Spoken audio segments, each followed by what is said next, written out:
very fully yet. So there's so much stuff out there online that's very, very difficult to understand. And that's why it's important we have really good information.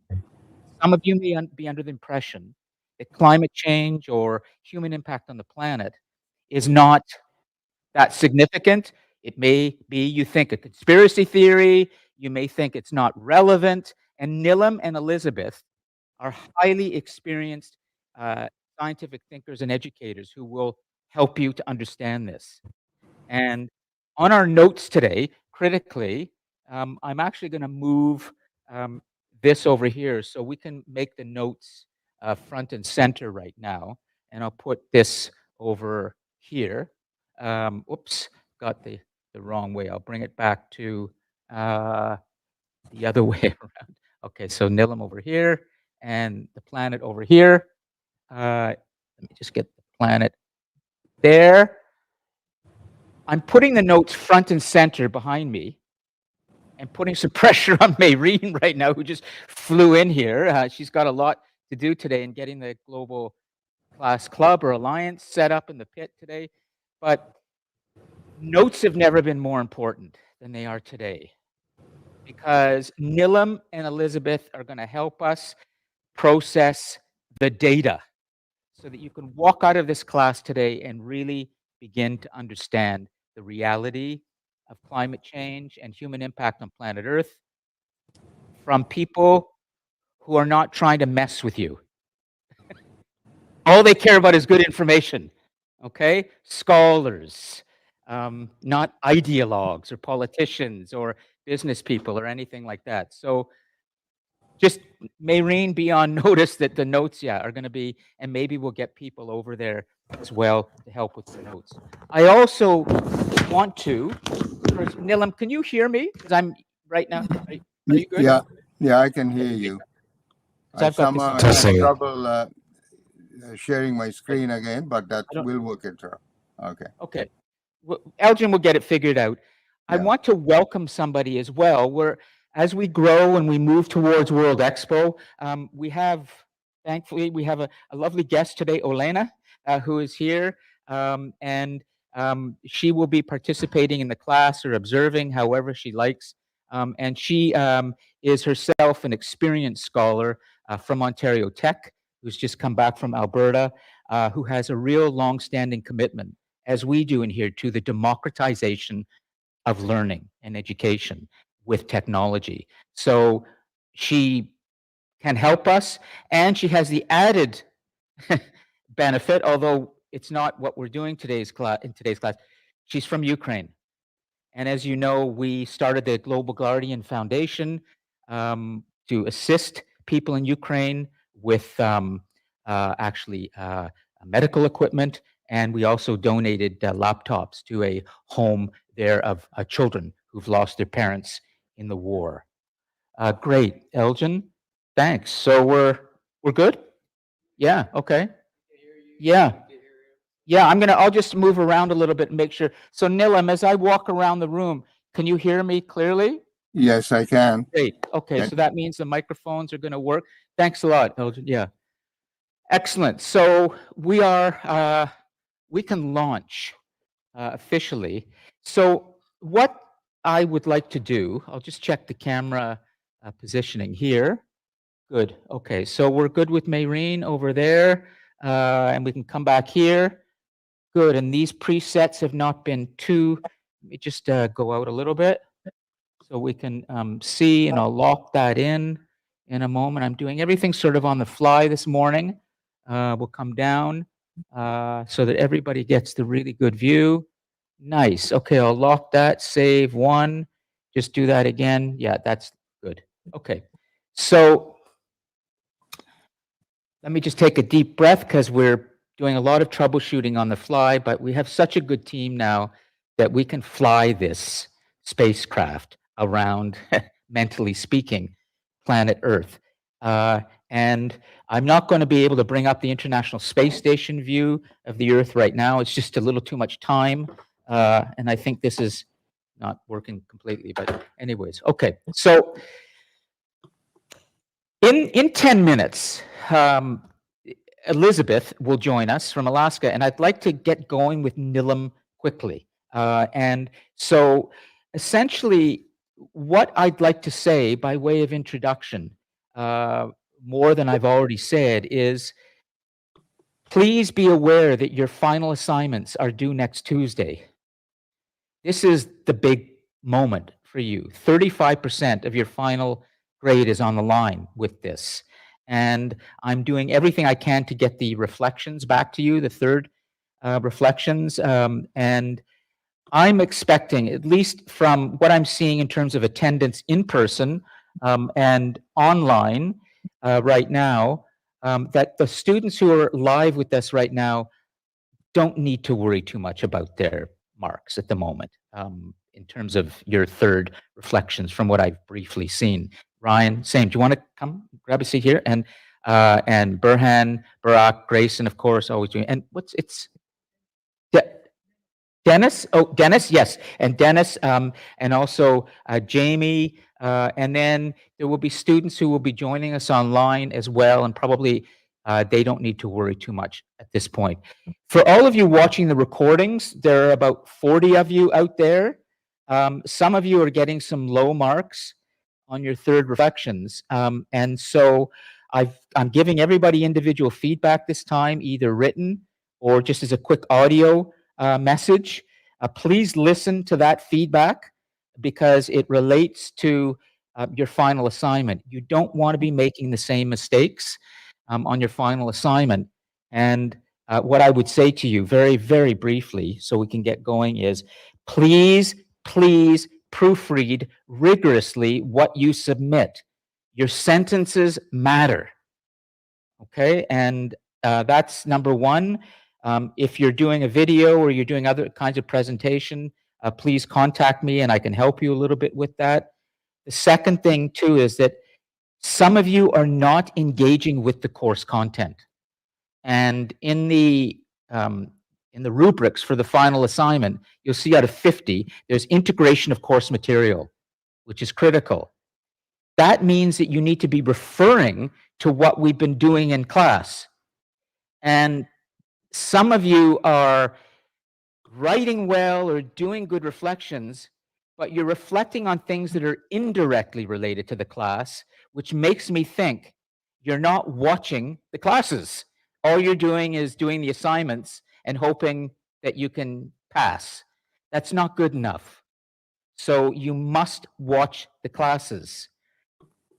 The third thing I would say, finally, I need to say this. Some of you are clearly using artificial intelligence to write. I can smell it, and I'm telling you that in the feedback, and that's why I may not be giving you a mark at all, or I may be giving you a 0 outright, because I want you to contact me, and I want to find out, why are you relying on machines to do the thinking for you? Okay? So please keep that in mind. If you do that on your final assignment and you rely on an AI to write it for you, you will fail badly this course, and it's not going to serve you in any way for your future if you abdicate your thinking to machines. That's what we don't want. Okay? That's my little introduction for all the students here, because this is a really important time right now, the last 2 weeks. Okay, so before we go to Nilam and we start with climate change, and Elizabeth will join us, do any of you have any questions? Anything on your minds that you want to bring to the class's attention? Okay. Interesting. I don't see anybody with us live online, which makes me think people are a little bit stressed right now about the workload.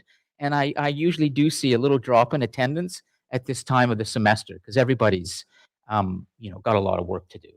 So it's great to see you here in person. This is what matters the most. So what I'd like to do then is begin the main topic today, and that is climate change and human impact on planet Earth. I'm going to let Nilam introduce himself, and get ready, Nilam. We're going to bring you in momentarily, and Nilam is also going to explain to us some of the information that he has put together for us and his experience. So let me just make sure Nilam's There, Nilam? I'm here. Can you hear Okay, me? great. So go ahead and start talking, okay? All that matters is we hear your voice and we get our brains connecting in here, and then we can bring your face in, we can bring your PowerPoint in, and we can get the notes going with Maureen. But Okay. please tell us a little bit about yourself, your background, and then if Elizabeth joins us at 10:30, we'll introduce her, and then we'll just get going, okay? So Okay. let's go. Okay. Can you see? I may not be able to bring the PowerPoint in. I think we are having technical difficulties here. So all I can always send it to you later on. Sure. What? Go ahead. Yeah. Can you hear me? We can hear you. For some reason, we can't see you now. Do you have your, it may be Elgin has changed settings, but let's not let tech get in the way of our brains. Okay.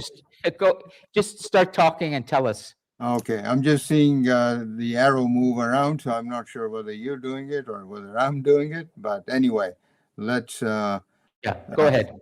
go ahead. And well, I am by training an environmental economist, and I've sort of studied in Africa, the UK, and the US, and made Canada my home for the last 40 plus years.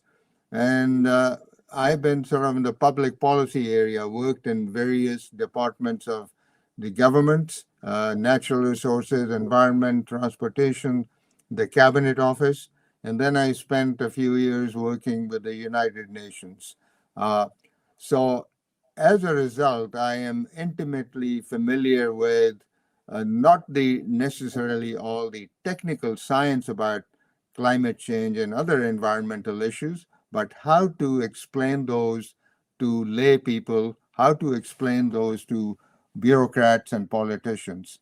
Because at the end of the day, I think society has to move forward by understanding the problem and understanding the choices that they have. And so that's where the kind of my focus has been. Great. And currently, as I wind down from full time work, I'm also working with the Rotary Foundation as a way of giving back. And the Rotary Foundation, as some of you may know, it's a service organization. We have global grants all over the world, but we also work within the community. Really is understanding, where we live, what are the problems, and what can we do individually and collectively. Yes. Good. And I'll stop you for a second because it's great that you're able to connect with us in spite of the tech issues and we can move on. And I think the best way to do this is that I'd like you to continue to provide us with important information, but we're going to start the conversation early, as you know. Okay. Come on in, Richie. And I think the best thing, Nilam, will be that we can, if we can, we'll start it now essentially so we can bring the students in and ensure that all that you know, which is encyclopedic, really will be focused to what the students need to know and want to know about this. And I can help with that. But let me just remind you again that we're talking about climate change, probably the most important global phenomenon of our age in which we live right now. And we're talking about human impact, essentially, human civilization, the impact of human civilization on the natural systems of the planet. And it has been said by Dr. Martin Head, for example, who led the Anthropocene Working Group from Brock University, an international group of geologists who have been tasked with designating this new age that we're in as the human age. He said that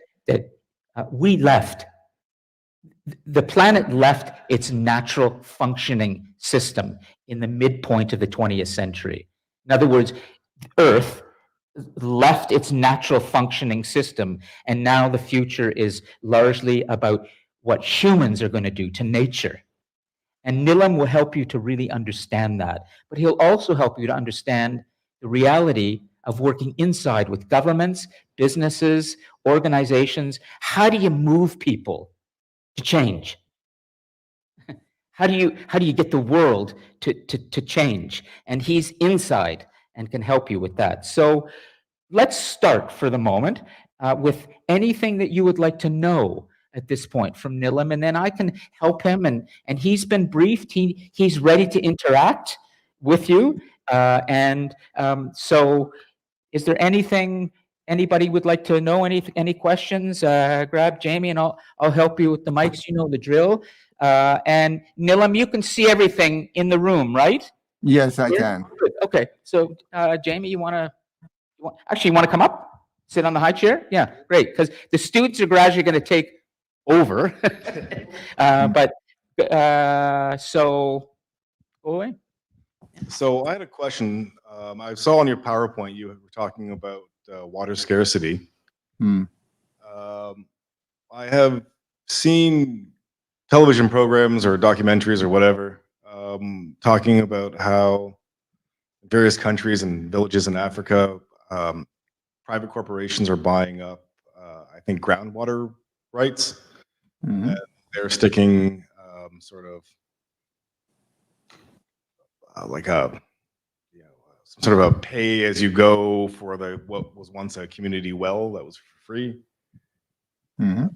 I guess I was just wondering if that is technically actually true, if these things are really happening, and how can we sort of stop sort of mass privatization of water in communities that, by sort of definition, don't necessarily have the same sort of money that we use, because they're a community that just work together to I guess further their own goals. You know what I mean? Good. Yeah. Go ahead, Nilam. Tell. And we're Yeah. getting going. We're still on the runway here, and then Yeah. we're Well, so yeah. good.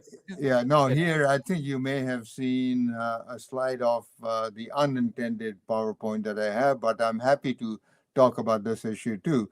Water, as you know, is uh, while we think it's plentiful around, you look at the surface of the earth that's covered in water, it's huge. But when it comes down to potable or drinkable water, useful water, that is where the world is struggling, including in our own backyard. I mean, look at the Great Lakes, and Ontario has one of the largest water resources available, and we have here something to the tune of 250,000 lakes. Yet, I think the access to that, when there, this is where institutional influences can start varying. Is it a free for all? There are jurisdictions that they will privatize, and they say, well, it's not necessarily privatization, it's the realization that there is a price. Water is priceless, whether we pay it or not. And I think we are used to really having so much water that we don't even think about it. And yet, in parts of the world, they have to meter. They go in Africa, as you say, women and girls especially will spend hours a day going fetching water. And so it's the inequitable distribution of that and access. And so there, I think we can start a conversation around the societal. Well, it's a human right. How do we ensure that we don't create, exacerbate the inequities? And I mean, we could spend the rest of the 2 hours talking about this one, but I'm happy to engage in this one further. Excellent. We can actually put on the big board and then put human right. We're talking about, because this is really interesting, because just yesterday, wasn't it, in Switzerland, an Mhm. important court decision was announced about uh, the, uh, um, the impact of climate change there, and that a good climate is a basic human right now. It's, I think, the first court decision of any country after 9 or 10 years of being challenged by people has said now that a climate, a well-functioning climate, is a basic human right, which is really You're right. interesting. You're right, Lon. That was I think it was a group of women, mostly over 70, Yeah. and they filed this case years ago that the government is endangering their lives, or they cannot leave live optimal lives, because the impact of climate change, health impact, is huge. So having that ruling paves the way for a lot of other countries to file similar lawsuits. Actually, in Canada, there are on the books, in the works, people, civic groups challenging the government that you are not delivering on the climate change commitments. Yeah. Really, really interesting yesterday. But let me just make sure we're fully set up, because we've got Elizabeth Elizabeth Badgley. And I think what we should do is, while Elizabeth is introducing herself, Nilam, could you email the PowerPoint to the global class email as we discussed yesterday? And Maureen will pull it up on her iPad, and we'll get your slides up eventually, okay? Okay, So, I may need to log off the whole thing, because I think I'm seeing that connected to your platform seems to be moving around. So bear with me. Elizabeth okay, can sure. carry on. I may need to log back in. Great. Okay. Hello, Elizabeth. Great. Excellent. Okay. So now you can stay up here and we'll. Great. I'm going to actually make Elizabeth full screen for now, so we can all meet somebody really important as well. And then Nilam will come back with the slides. Elizabeth, thank you very much for joining us in the global classroom. And could you please introduce yourself to everyone, and just keep in mind that what you're seeing right now is you're seeing an in-person group at Durham College in Oshawa. Then there is usually a live group that joins us, like you, via our video conference system. But it's a very busy time at the campus right now with the last 2 weeks. So attendance is a little low. Students are stressed, and they're not always coming to the live class. But then there's about 40 students watching the recording later. Everything's being live streamed on YouTube and recorded in high def. So you are reaching more people than you may realize as you speak. But thank you very much for joining us. Just tell us where you are, a little bit who you are, and then please tell us what you think we need to know about these issues, and we'll start. Please go ahead. Thanks so much. It's a pleasure being with all of you. My name is Elizabeth Badgley, and I'm coming to you from the ancestral lands of the Tlingit here in Sitka, Alaska, which is Southeast Alaska.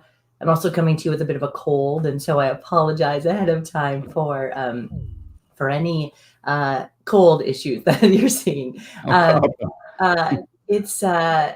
It's really a pleasure to be with all of you, because I was where you all are not too long ago as a graduate student studying educational psychology and environmental science. And I was really interested in understanding how we can connect people with the environment in this increasingly digital world.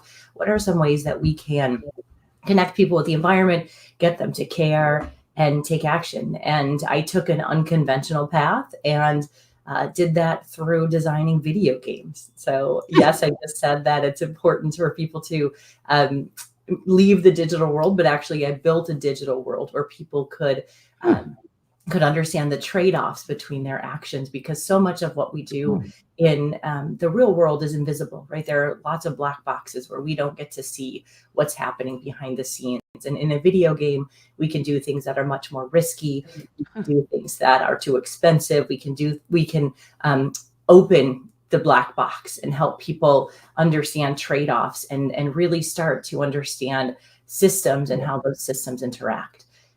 So that was my graduate career leading up to where I am at the moment, which is Project Drawdown, which is a national, it's an international nonprofit focused on climate change solutions. And that's what I'd love to share with you today, if you're open to it. First, take as little time as you need if you are not well. And thank you for coming in. You know, I hate to take advantage of somebody's, cold at the moment or whatever, but this is one more demonstration of technology and the benefits of technology. First, this person can join us, of course, from where she is in Alaska, and then she's sick, but she can come into the class and she doesn't need to wear a mask. So we have technology to thank for that. It's great. So Elizabeth, can you just let us know when you're ready to go? Okay, as you don't need to stay long, but now that you've talked about video games, I think there's going to be some questions about things. And can we just get the name of the organization again, and we'll get it in the notes. And I'll show you what I mean. Maureen is I saw on. that. That's Yeah, that so you all you'll are see very good. her going over there. Do you see the camera now on her? Let me just see. You'll see. I have to kind of do this. I Now know, you'll it's see her amazing. there. Okay. Ah, good to see you. So yeah, you've got, and we want to make some really good notes today. So tell Maureen and just spell it out, the name of your organization. Sure, it's Project, Project, Drawdown, all one word, DRAWDOWN. And I was just looking, oh, I know. And I'm actually, if you're open to it, I'm happy to share some slides. Yeah, the best thing to do, given our troubleshooting today, is could you please email it to, I and we'll probably can't. It's quite large at the moment. I could, let's see. Should I just Try try sharing. if it works? Let's see if that works. Yeah, try sharing. We've been having a bit of okay. Was it working? Yeah, for some reason with Nilam it wasn't, but with you, we see the slides. So Oh, wait, now is it black or is it blank? come back to where you were, but excellent. You can just leave it like that and scroll, or you may want to enlarge because we see your notes there, and you may not. Oops, you know what? Oh, and the notes are inconsequential. So what I think I'll do, apologies, folks, that that it's not. That's okay. While you're working on that, I'm going to just mention to the students, I know a little bit about Project Drawdown. It is a really good website with a lot of people and data on climate change. And again, scholarship. So if you are interested in really good data on climate change, Nilam is going to present, but please keep this in mind as Elizabeth walks us through this. Project Drawdown, and I believe it's a Canadian initiative, right, Elizabeth? No, we're U.S. based, but we still appreciate our Canadian friends. Okay, sorry. So it's, U.S., Canada, there's a bit of a similarity, but are you ready to, do you want to talk about this, or do you want a little more prep? Let's do it. Let's, I'm just going, and I'm going to go back to this. Apologies, folks, that it's not the most slick at the moment, but here's what I'll do. I will actually, this is not a sales pitch for Project Drawdown because I'm not selling anything. Rather, this is a pitch for checking out the resources. So as your professor just mentioned, we do have loads of resources, all for free. And one of the things that I'd love to point you towards is the solutions focus, right? When stepping back 2 steps, when COVID hit, we were inundated with faculty members reaching out to us saying, oh my gosh, I know how to teach the science of climate change. I know how to teach about the problems. I don't know how to teach the science of the solutions. Can you please help me? Because my students are really upset with me. They don't want me just to stop at the problems. They need me to move to the solutions. But, in the faculty members' defense, that wasn't their area of expertise, right? And so they turned to us. We did loads of talks like this, and then ended up recording a number of video sessions that we have since published on our website. So what I'd love to do today is just really talk about some of those resources we have, so that as you go through the course, and I know there's only a couple of weeks left, but as you also go through your lives, you know where some of the solutions are. How does that sound? It's great. As long as we have your brain and Nilam, we're fine. The only thing I would say, and then we're going to go for a question to the student, is be prepared to interact with the students as soon as possible. We're very much conversation-based, interactive-based, and that if you can keep the presentation itself to, if possible, 5 minutes, just very introductory, and then we will cover everything guided by me with the conversation. Okay, so everything will flow out of the conversation.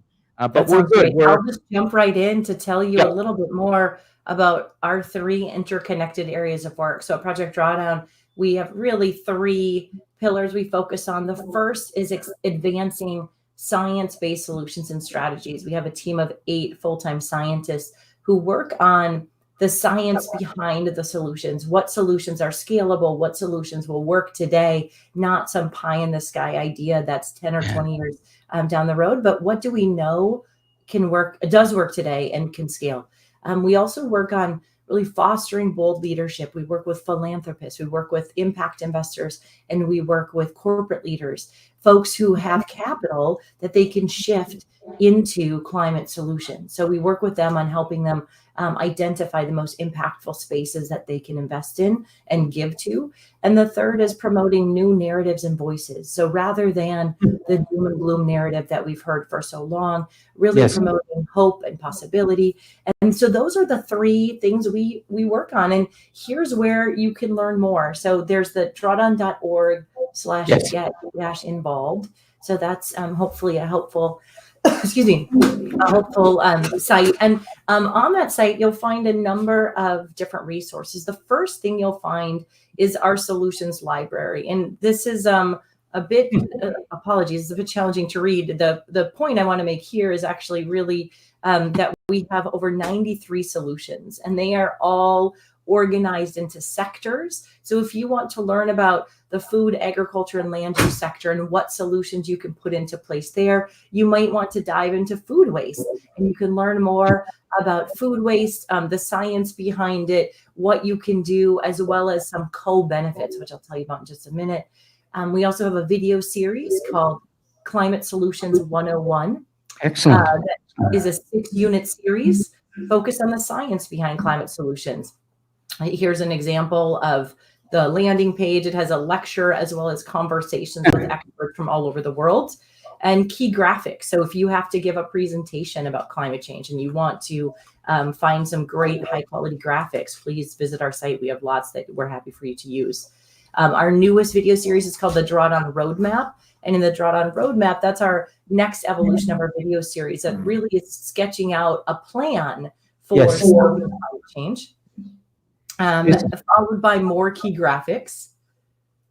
And our YouTube channel is another wealth of information. We have loads of YouTube videos. We do a monthly Ignite webinar where we have one of our experts talk about different topics. And another program we have that y'all might be interested in is called Drawdown's Neighborhood, where we uplift voices of BIPOC individuals in neighborhoods across, thus far it's been the US, and soon it will be the whole world. We have something called the Global Solutions Diary. So we can be inspired by solutions people are putting into place all over the world. So Global Solutions Diary just launched at the beginning of April. It's brand new. And Drawdown's Neighborhood has loads of really inspiring stories. So you can learn about Clara Kitongo and her work in Pittsburgh and see what might work in your community. And Nilam does such great work in Toronto and beyond. There's all sorts of ideas. So this is excellent. Yeah, lots of ways to learn. There are things to do. Climate Solutions at Work is our Unleashing Your Employee Power guide. If you're interested, let's say, I imagine not all of you are environmental science majors. If you're a finance major, a marketing major, if you are studying gaming, right? What are some different ways that you can bring climate solutions into your role, right? I don't need you all to be climate scientists. We need everyone to make their job a climate job. And that's what this guide helps folks do. We have a number of what we call job function action guides. So if you want to know, how would I make, if I want to be a lawyer, and I don't necessarily want to be an environmental lawyer, but how can I make my job a climate job? We have all sorts of insights for that. And then finally, our Discover page has all sorts of different steps for you to take on your climate solutions journey, including something that Nilam and I speak about a bit related to co-benefits. So rarely are climate solutions only about reducing or avoiding greenhouse gas emissions. They're almost always a yes and.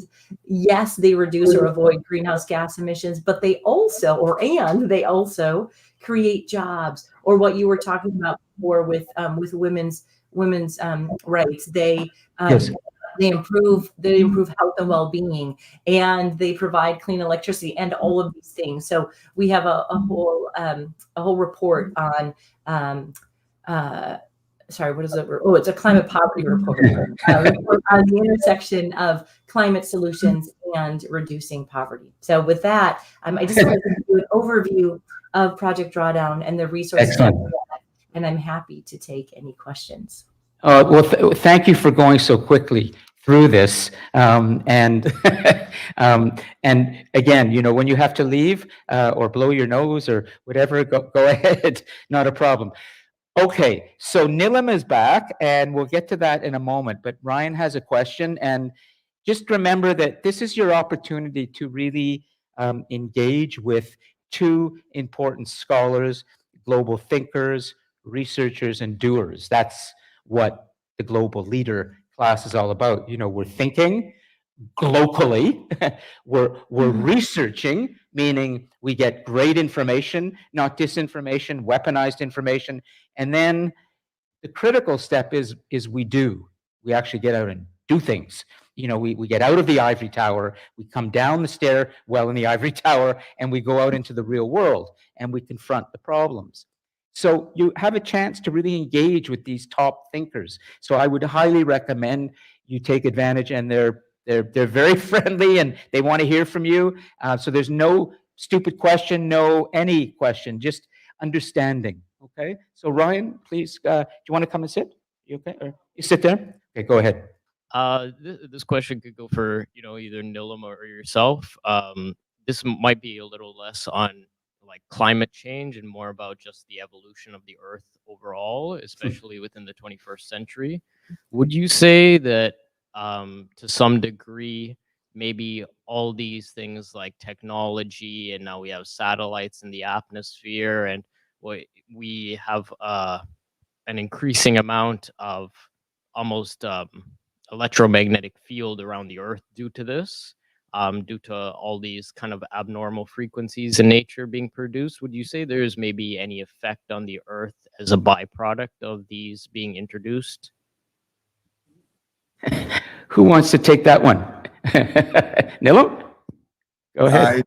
I think that's probably above my pay grade, given that I'm not a geophysicist. But yeah, you hear about that, but I'm not sure how I can comment on that. The way you were asking the question, there were other impacts on Earth, and I think in my presentation I have something on the ecological parts of that. Yeah. So I think I can speak to that part. But as to the physical part, maybe Elizabeth, do you have any insight into that? I don't have any research. I haven't seen any research based on that. I think the one thing I can share that I didn't share earlier is, oh gosh, let me. You know what I'll do? I'll put it in the chat. Yeah, I was trying to be real slick here, folks, and then I realized I wasn't being. Oh, I know. Hold on. I know I wasn't being as slick. It is actually. Let me just pop it in the chat.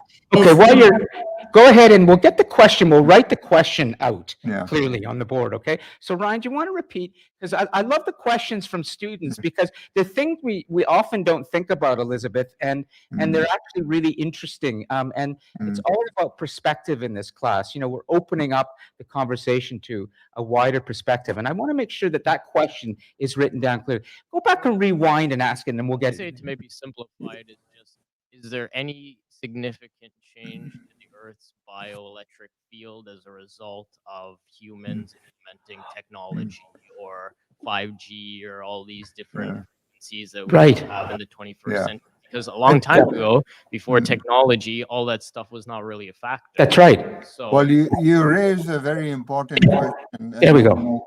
And maybe it will give us all something to think about. You know, step one, yes, the anthropogenic influences are clearly there. The whole thing that we talk about, our use of the planet, its resources, that's there. And yes, you do come around. For example, there was a discussion decades ago about the electromagnetic field of hydrobelts. people would not buy houses close to that. And so there are these issues. And so as to the cumulative, so I think I'll be curious. I'll be probably looking into that, seeing what literature there is or who is talking about that. But kudos to you for bringing Yeah. that here. So, It's the because electricity, well, electromagnetism is a basic force in nature, but yeah. electrification is what we're all embarking on right now in the third millennium to get rid of fossil fuels. And electricity is a basic human thing. In our brains, we have neurons that are firing electrically, electric signals. So you're saying and I think Nilam answers it well in the sense that it's about anthropogenic. It's that Anthropocene impact, Ryan, which is human impact, human civilization through cumulative impact of its effect, maybe using more electricity than we're supposed to, the way we use more carbon dioxide than we're supposed to, cumulatively, that will impact maybe the planet.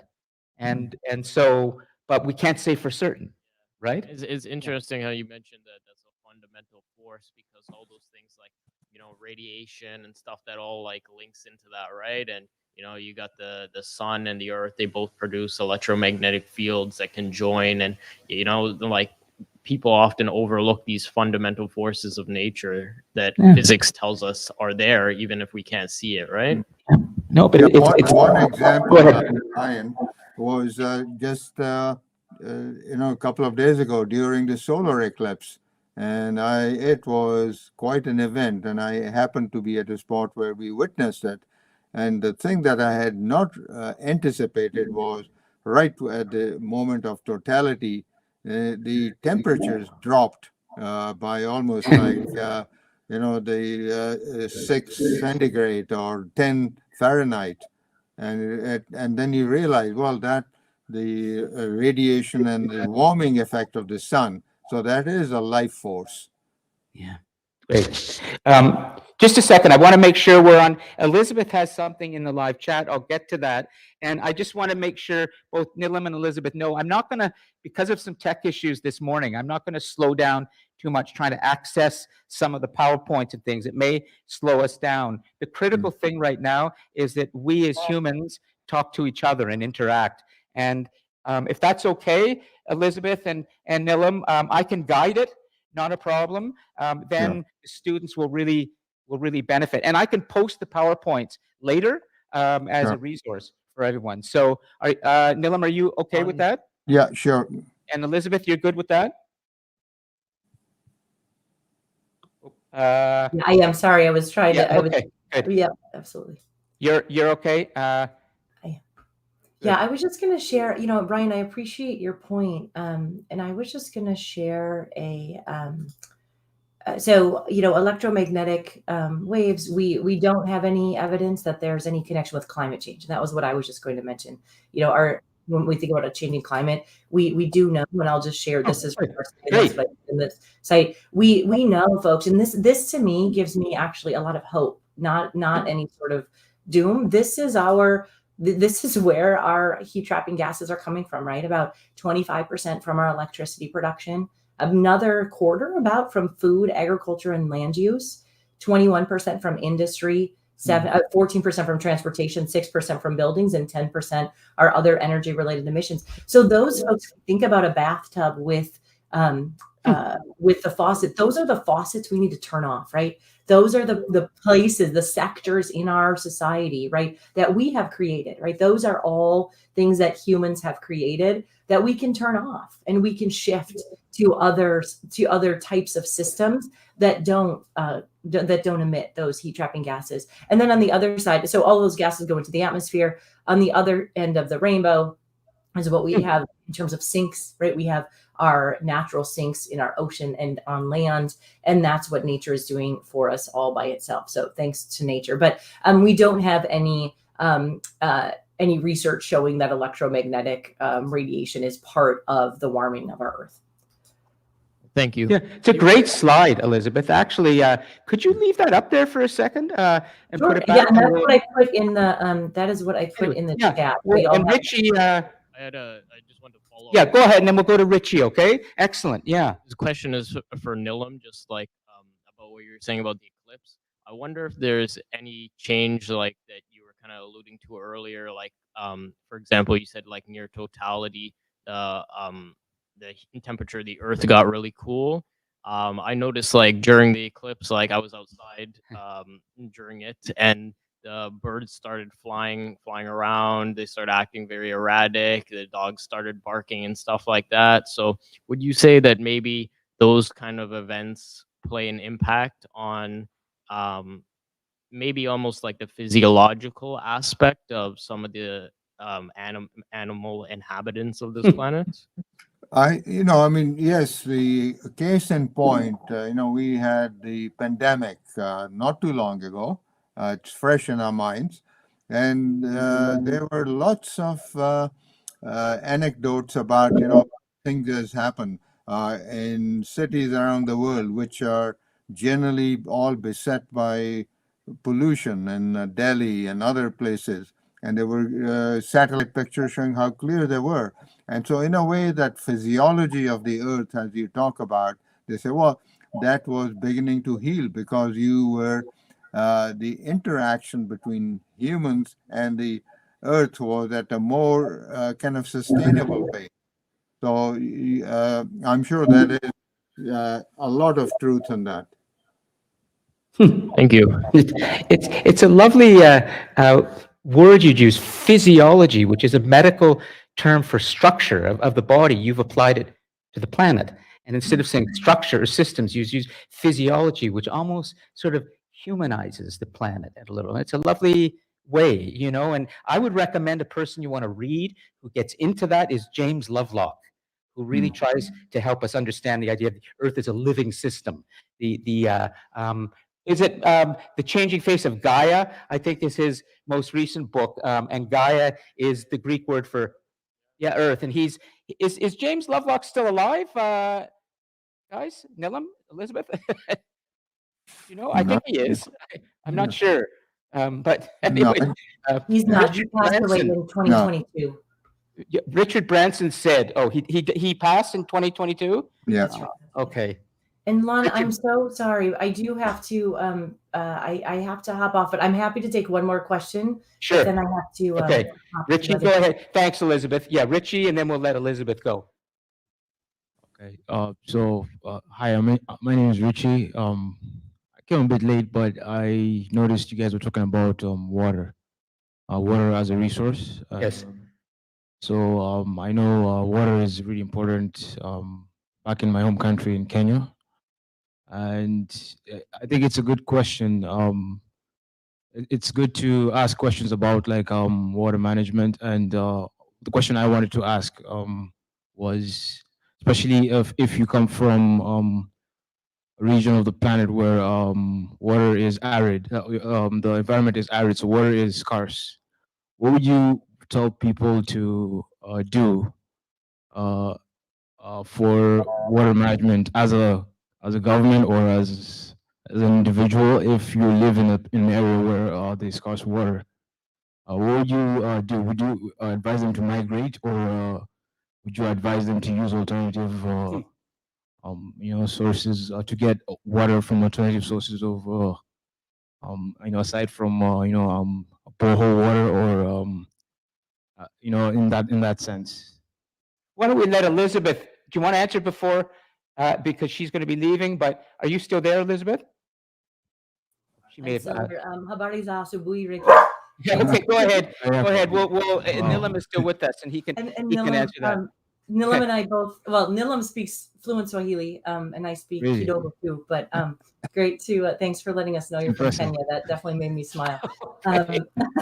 Thanks. Yeah, we Nilam and I speak Swahili. Well, I speak very little to him, and he can speak much more. But that's another beautiful thing about the global classroom. People who have experience from all over the world.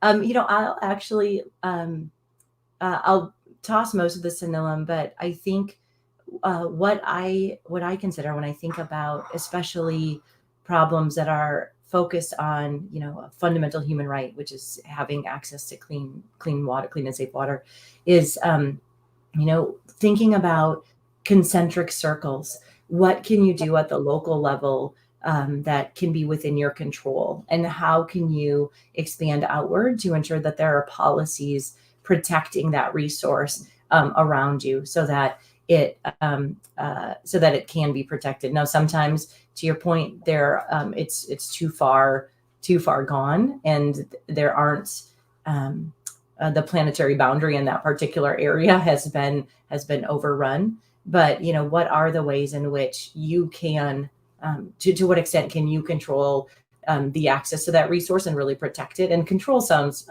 probably too anthropogenic in terms of people controlling it. But what I really mean is how can you put some protections in place for that resource, and then expand outward to ensure that those protections are there long term. So, Nilam, I'm sure you have much better answers than I do. But it was such a pleasure being with you all today. Thank you so much.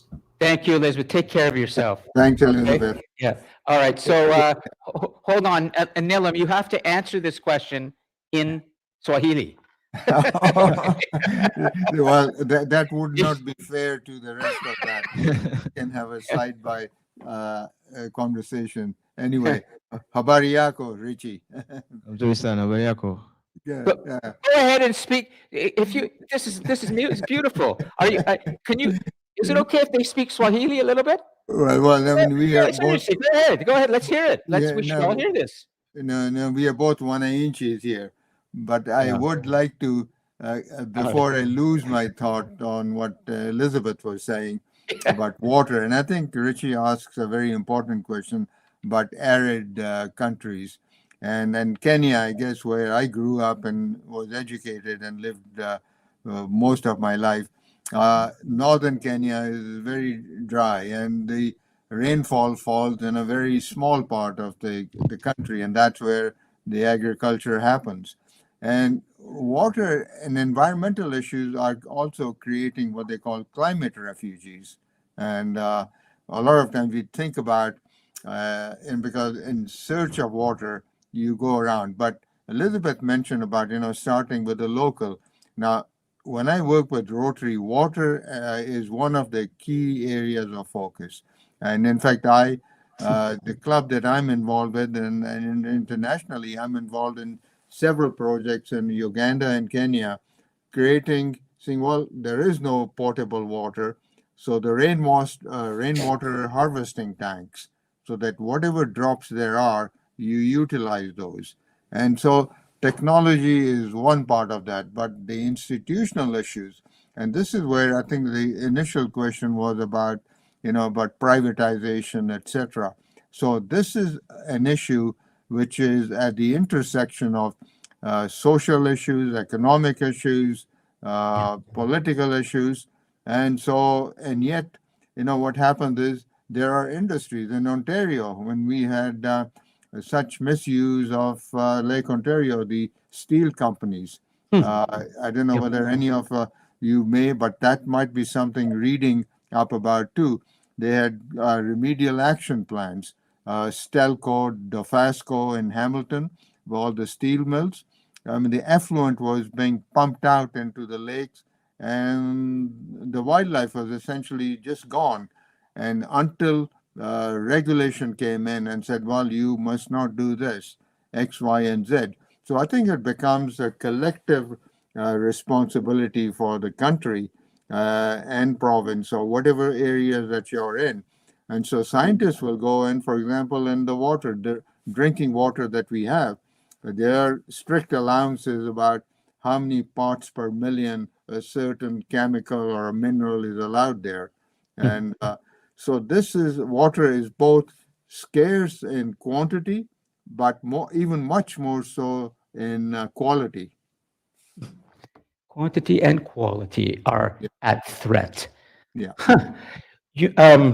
This is really helpful, and we have good conversation, good connection. I want to just step back for a moment to make sure that we're completely on focus. Okay. And so first, the critical thing I'd like to ask all of you is, including Nilam, and I see Cindy's with us online, is what is the most important thing that we need to be thinking about today around human impact on nature? Climate change is the most direct and immediate impact of this. And that's why we're talking about this. But ultimately, let's pull this back. We're talking about this thing called human civilization on this planet that has a finite living system. Inside that blue, beautiful marble is life. Outside of it is not life, as far as we know. Humans have dramatically begun to alter life inside the planet, inside that blue, white, green part. What do you think? Richie, Burhan, Barak, Grayson, Elena, if you want to say, also Dennis, Jamie, and finally Nilam. What is the critical thing, the critical takeaway today that we need to be thinking about? Because I want to make sure that when you walk away from this conversation today with a very important thinker, and now I'm learning, even more interesting. He speaks fluent Swahili and grew up in Kenya, and what a global person. He can help us to really understand something essential. So, what do you think is the critical question we need to answer right now? And I'm going to go. I'll start with Richie. Okay. Richie, what is the critical question? I'd say, are we using our resources responsibly, or are we taking our resources for granted? Okay, Nilam, I'm going to write this down, these critical questions, okay? And then we'll address them. So first, Maureen will get these down. Say that again, Richie. Are we using our resources responsibly? Perfect. Natural resources. Yeah, are we using our resources responsibly? It's a great question, okay? We're going to put a bunch of questions. Then we're going to let Nilam try and answer. And then this will be in the notes. And some of you may want to do your final assignment even on today's class. Who knows? Okay, so that's Richie's question. Let's go to Ryan. Ryan, go ahead. Good question, but it's kind of on this, but it's also like more towards history. Okay. I was gonna ask. I'm kind of curious. Maybe we're talking about quality of water and the necessity of it in communities. I'm kind of curious about maybe how present day sources of water kind of differ from, say, the way Egypt looked at the Nile River, because when the river ran dry, there would be drought, and there was no water. Yeah, that's right. And that was like that's a very crucial part of life. And that's why they had all this spirituality. It enveloped in the community around praying to the gods and make sure that the Nile didn't run dry. Yep. And all these kind of things. So I wonder, how was the quality of water back then? Did it kind of affect maybe how long people would live? And maybe is the quality of water even on par with some of the stuff we consume? Because okay, let me stop for a sec. There's so much there. Let's rewind and get the simple question. This is where the critical thinking comes in, Ryan. So Richie nailed it with a nice simple question, and we will answer it. So rewind, give us the simple question. Wrap it up in a bow, maybe, I guess. How is maybe the quality of water that we have now comparable to a civilization like Egypt? That's it. Perfect. So how is the water now, Nilam, comparable to the water in, let's say, ancient societies? Great question. Great. Okay. Yeah, okay, great question, but you nailed it, okay? Egypt, we're going to broaden out. You're talking about antiquity, you're talking about ancient.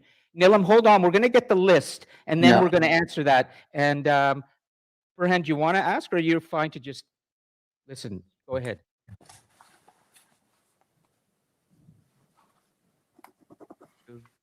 Not much to learn, but we have even more to just do, since it's more of a, like, we're learning right now, but we're not taking as much action as I would think we would be.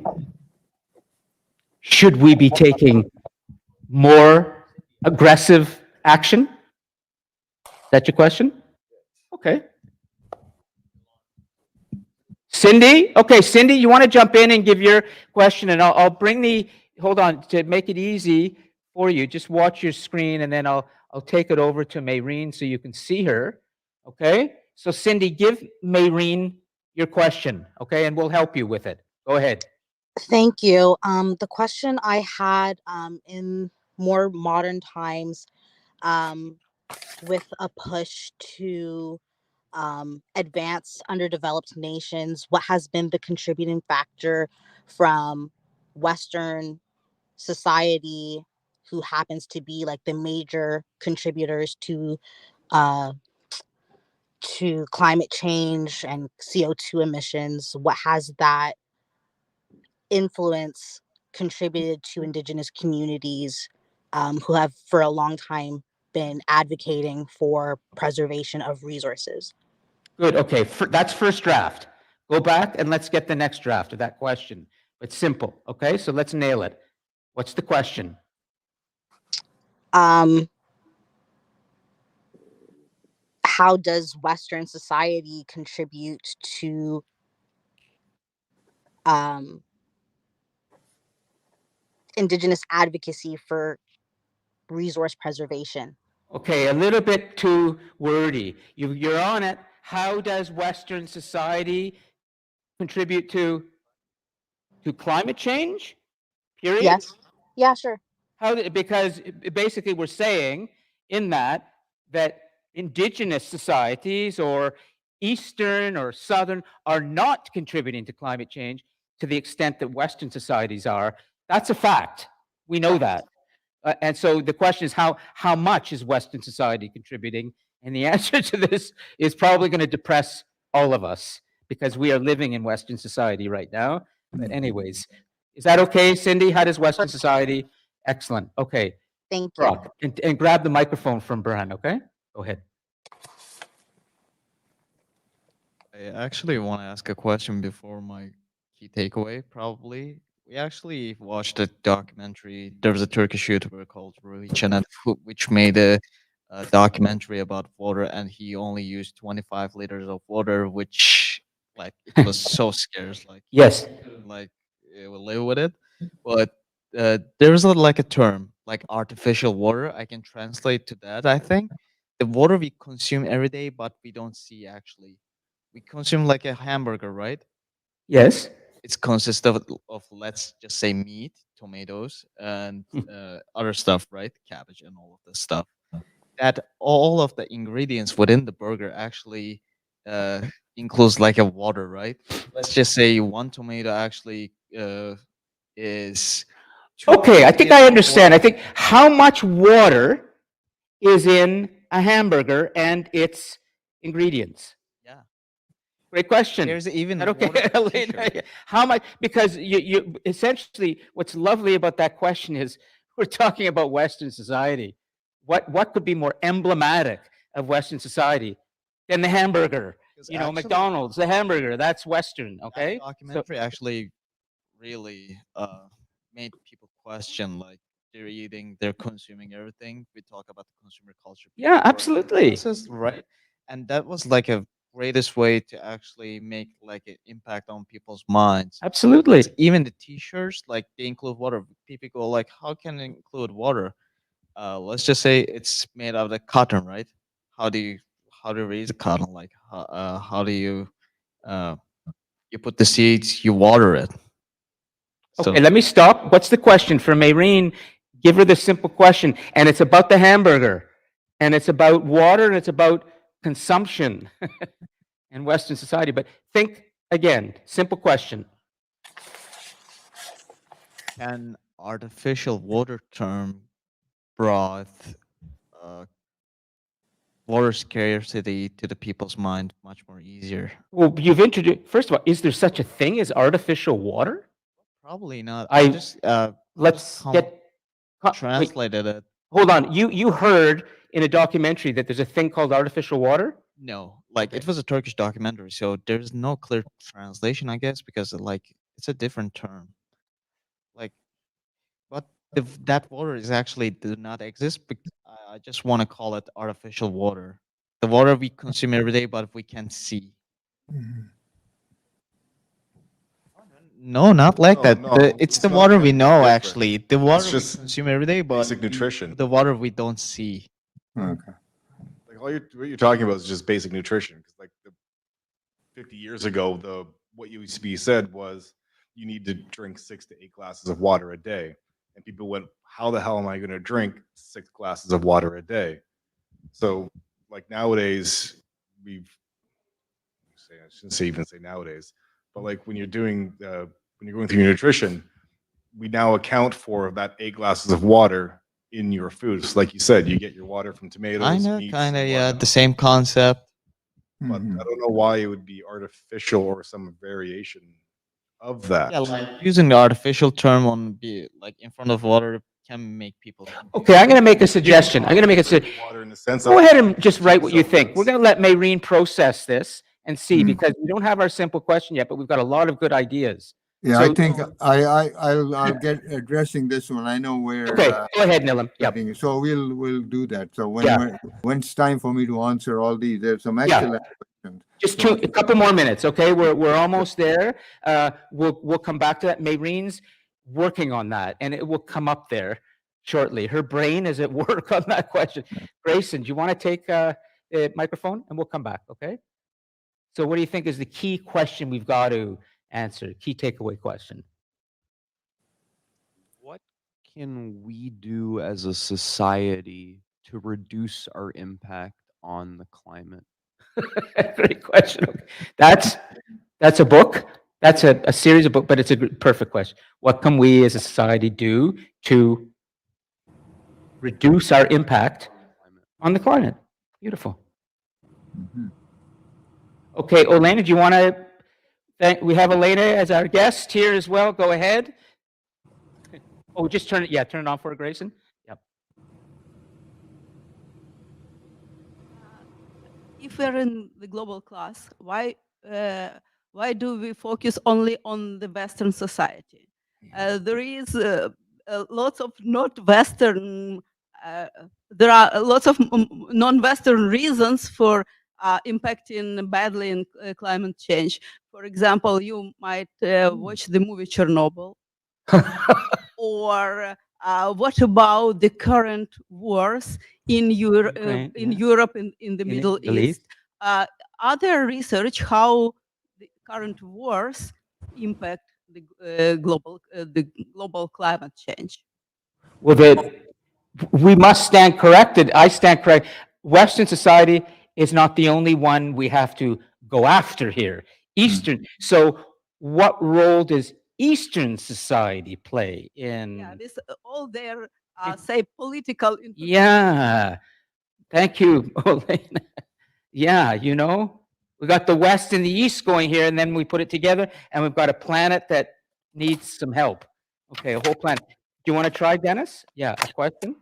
I'm in the part where my friend said about the water, but is really the water scarce, or is the distribution is the part where we fail to get the water where we need it?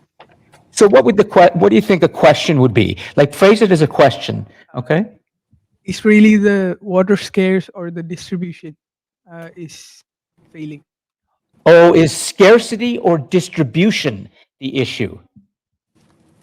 Right, because there could be lots of water, but it's not being distributed Not lots equitably. of water, but as humans, I think there is water enough for us to use, but what's the problem is the distribution. Yeah, is the fundamental problem distribution of a resource? Yeah, good, great question. Okay, and then Jamie, did you get your question in? I can't I've remember. been trying to think of what would Okay, be. then we're almost done. Yeah. So I always wonder if we are looking for a single solution and not recognizing that there are a multitude of solutions that have to be implemented concurrently, like simultaneously. I think I know what the question is, because it relates to our content so far this semester. If climate change is so complex, which it is, Yep. isn't the solution also complex? See, my problem is I don't necessarily think it's a complex solution, but or needed to be. I don't think the solution needs to be complex, but I do think it takes a radical change in our overall thinking toward our planet, to our society. Sorry?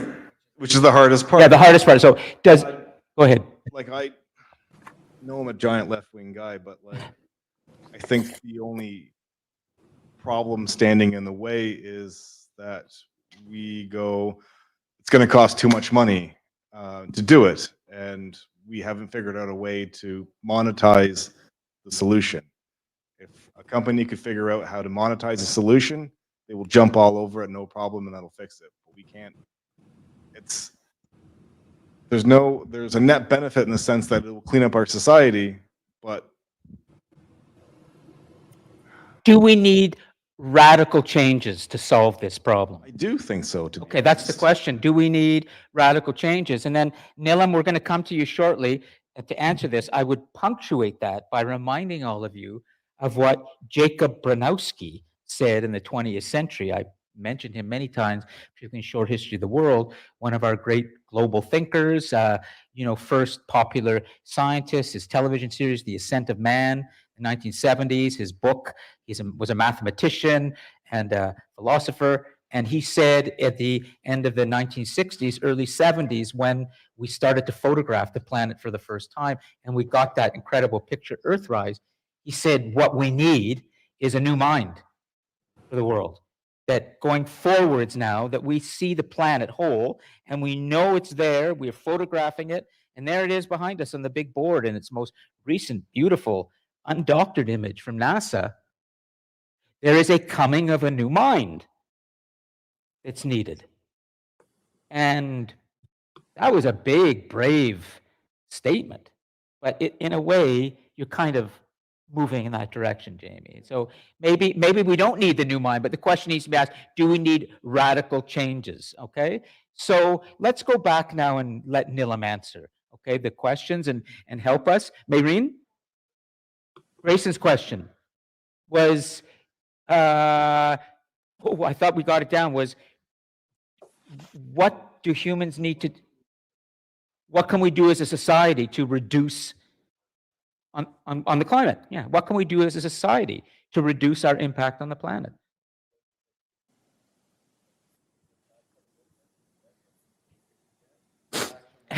Yeah, but there are other models besides capitalism in the world.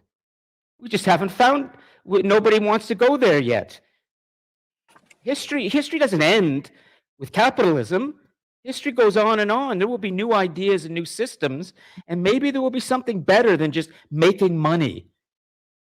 We'll see. But, well, I mean, put Elon Musk here, and he would want to bite everybody's head off right now and say, let me make all the money I want. Let the internet be as chaotic as it wants to be, but I'm going to make all my money, and to hell with you. But there are other ways.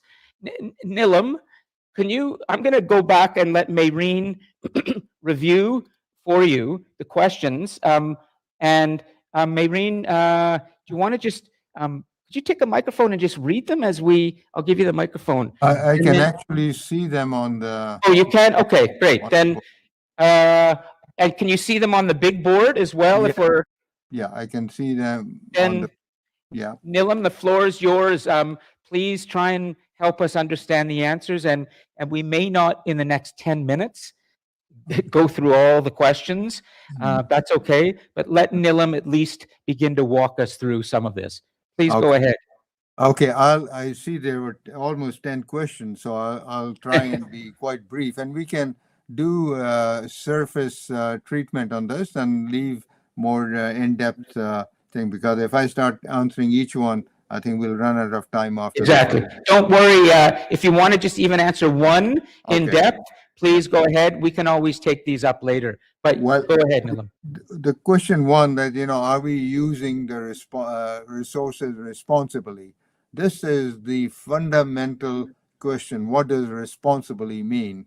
And to frame this thing, there is, I think, in the slides that you will see, there is something, you will see how the ecological footprint tracker. And I would try, and I put that in the chat here as well. Individually, you can go to that and you say, how much am I using? there is this concept called, the planet, how much can the planet sustain or use? It needs to heal. So there is a very simple concept called move the earth, the day. Uh, there are folks here who have been doing research on the rate at which we are extracting resources, land, fish, water, wood, minerals, but how much time does it take for the earth to replenish? And contextually, there is data available and very graphically simple that in some countries, Canada, US, we are run out of our quota of resources by March or April. So collectively, the world is almost using the equivalent of 2 planets a year rather than one. So that is the question of responsibly. So obviously, we are not. So that'll be the short answer. But then Yes. you can have discussion on how we go around to doing that. Uh, then the question, I think there was something on. I like to tie that into the last one someone asked. Well, Want to switch aside so he can see it. Do we need radical changes? Is that the one? radical change, yeah. Yeah. Do we need radical Now, changes? this is a question under a lot of debate. When you look at climate change, it has been the fossil fuel industry, their vested interest, we don't really want to give up, right? It's a tug of war between certain sectors and the rest of it. I don't know how many of you are familiar with the COP process, the Conference of the Parties. All the countries come in there and say, well, how much do we commit to?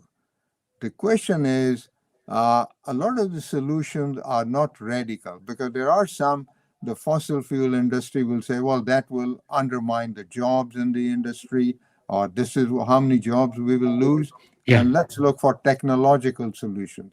Here there is one of, in fact, Elizabeth's drawdown, they do that, but it's called bending the curve. The emissions, it is the simple things like coming in from cutting down our emissions collectively, that has the greatest impact. So we don't necessarily need brand new technology like carbon capture. So those things will do, but the amount, by the time they have an impact, it will be way too long. So we need action, urgent action now. Urgent action. Yeah. Urgent. So the urgency is the part. And it's really, again, it's not rocket science when you look at when Elizabeth put that thing, where are the emissions coming from? Well, you look at transportation. What if we change our behavior, bought more environmentally friendly cars, carpooling, using transit? All those things add up. Building energy efficiency. LED lighting has had a lot of beneficial impact. So I think it is really combining the portfolio of actions. So packaging them, just like in your finances, you say, "Oh, do I go buy this one stock that will make a killing?" No, you need a portfolio of actions. Portfolio of actions. That's a lovely. That might even be better than physiology of the planet, Yeah. Ryan. It's a pretty good one. Portfolio of actions that we need. I want to remind all of us that we have basically 5 minutes left. So that's okay. We're not going to be able to answer all the questions or anything. The important thing is you walk away today and you're thinking more deeply about this issue. And there are also some important notes that you can refer to. Just keep that in mind, Nilam. But please continue, and I'll remind you of the time. But continue to guide us with the answers. Go ahead.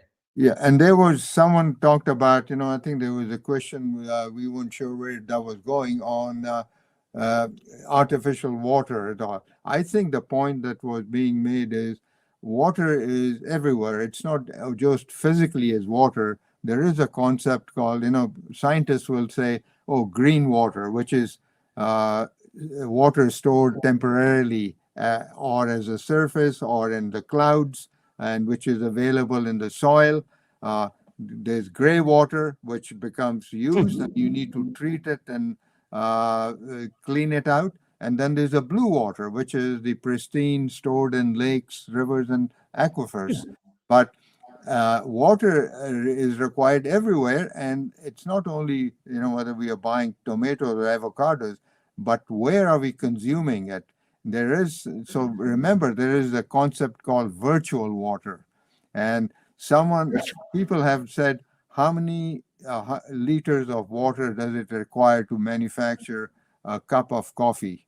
And there are some startling things. Coffee, chocolate, beef, cotton, these are among the highest users of water when you look at rating that.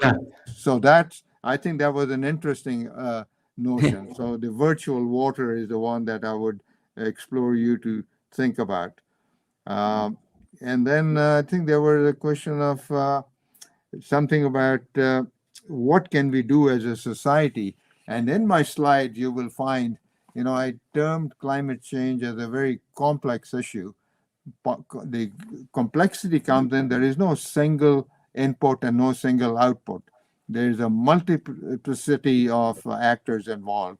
Globally, the global governance, you have governments involved, national, provincial, local, industry, communities, individuals.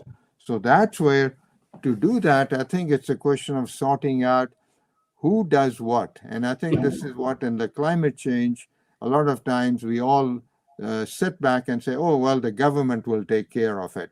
So the government can assign or commit to certain things, but to achieve those, the current debate over the carbon tax or carbon pricing.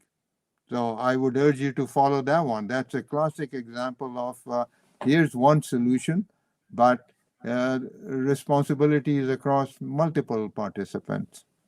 This is excellent. I'm going to just begin to conclude all of this, and then see if there's anybody who wants to add a final word, Jamie, if you want to, or anyone. But let me just say that when Nilam and I first began to speak about this class, he said that he wanted to make sure one important thing was that students understood the many different stakeholders involved in resolving this issue. And in this final answer he just gave, he started to talk about that in terms of government, business, community, many different stakeholders involved. Let me just pull back for a second and remind you, you're in a global leader class. You're learning leadership skills that will help you deal with this kind of global world you're in, global and local at the same time. One of the fundamental skills as a leader is being able to deal with complexity. You have to oversee many different stakeholders in your organization, in your initiative, and then in the issues that you're faced with today. There are many stakeholders. We're all together now in a global world. So there are many people involved and have a stake in the outcome. Nilam, I'd just like to ask you one critical question. In your experience dealing with many different stakeholders and trying to resolve a problem, when there's so many stakeholders involved, it can be overwhelming. What would you advise the students here about how to manage those kinds of complex challenges with so many stakeholders? Please go ahead. Well, that's really the core of the charge that we put our young folks to. Number one, I think it's a question of recognizing not to shy away from doing your research. And there are various viewpoints, not to go in with a preconceived idea about, well, here's one way to tackle this. If you do that, and that's how we got entrenched in our tribal thinking, what needs to happen is, well, okay, so and so is saying X, Y. Yeah. So the facts part of that, I think the facts should drive. And take any issue for that example, what they're saying. What is the evidence for that? And then Yes, you can yes. have So you can have shared facts, but if you disagreement over facts, then the agreement over positions and directions will not even be there. So we have to go back and really start with the facts on the ground and use that as a conversation. And now, for anything, whether it's personal preferences, those are things sometimes maybe out of our purview. Our governance systems are such, whoever is elected, even they have to take in the stakeholder management. Yeah. And so I think this is where our voices is really to look at what's within our control and use to the best advantage possible, but educate ourselves. I think that is the main thing. Do not shy away from knowing, digging more into what someone else may be saying. That's great.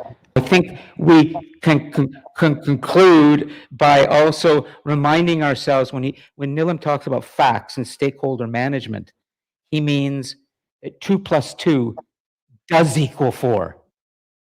Let me just give you, if I go around right now and I ask Jamie, 2 plus 2, what do you think? It's 6. And Dennis says 2 plus 2, oh, it equals 8. And Elena says 2 plus 2 equals 10. And Grayson says it equals 15, and Richie says, well, you've got it wrong. It should be divided by. We got a problem. The world you're living in right now, I'm afraid, is at a point where public discourse has become so ideological and so angry, with social media filled with so much garbage, and our politicians speaking so much garbage, that we often don't agree on facts anymore. That's a problem.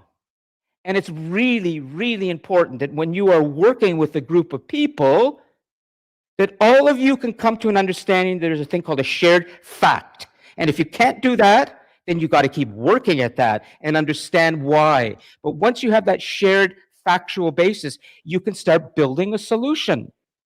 Mm-hmm. Beware of living in a society where people become so politicized with so much ideology behind them that nobody can agree on the facts. Where are we left at that point? You enter that as a leader, you have to manage that. How are you going to do that? I want you to think about that. It's a very, very difficult question, but that's the world you're living in right now. So beware. You got to be really, really smart now and do your research to be able to convince all the different stakeholders around you 2 plus 2 does equal 4. So it is. Mm-hmm. Nilam, am I missing anything at this point, or I think we No, can let you go? I think that's a good way of summing it. But steps 2 and 3 then would be to say, well, we agree what the facts are, but it may not suit you in your interest the best. I may want things to be slightly different, but that, at least if you're agreed on facts, will say, okay, can we meet halfway? Can we compromise? Yeah. Because that is the other part as we go in stakeholder management. Is it, the public good? This is where things like benefit cost analysis comes in. You're not doing that as a dictator, but collectively you're saying, yes, as could be in a council of elders in a village, could be your counselors, could be anything around the board table. There always will be differences, but at the end of the day, to move forward, you will have to say, all right, we take this thing and it impacts you and me and the third person differently, but let's see what will work. I'm willing to pay a small price for it if you're willing to pay a small price for it. Nilam, thank you so much for your time, and let me just bring you back and just give him a little round. Thank you very much. I know we only scraped the surface, but it's a start. Well, Uh, I enjoyed it, and could you remind your students that we have the Rotary event on the 24th? Yes. Any and all, they are welcome to join in. I will. I will talk more about that momentarily. On the Okay. 24th, he's going to be hosting a larger event in this room with other authorities and Rotary members around the world about climate change. So there will be more detail about this in the evening on, is it the 24th of April? 24th of Wednesday, the 24th of April, from Yeah, 6 p.m. 6 p.m. to 8 p.m. Is it Yeah. in here? Well, 6 p.m. people will arrive in person. They'll be mingling, etc., and the official online will start at 7. Okay. So 7 to 8. Great. It's actually right after the final week. The final day of classes is the 19th, Friday the 19th. Oh yeah. Yeah, so then, yeah, yeah, Like, so it's over. So you're all welcome to come and to meet many more Nilums around who know what they're talking about. Okay, Elena, thank you again for joining us. And I'm going to end the live stream now. Talk to you soon, Nilam. Take care. Okay. Bye. Bye-bye. Okay. So.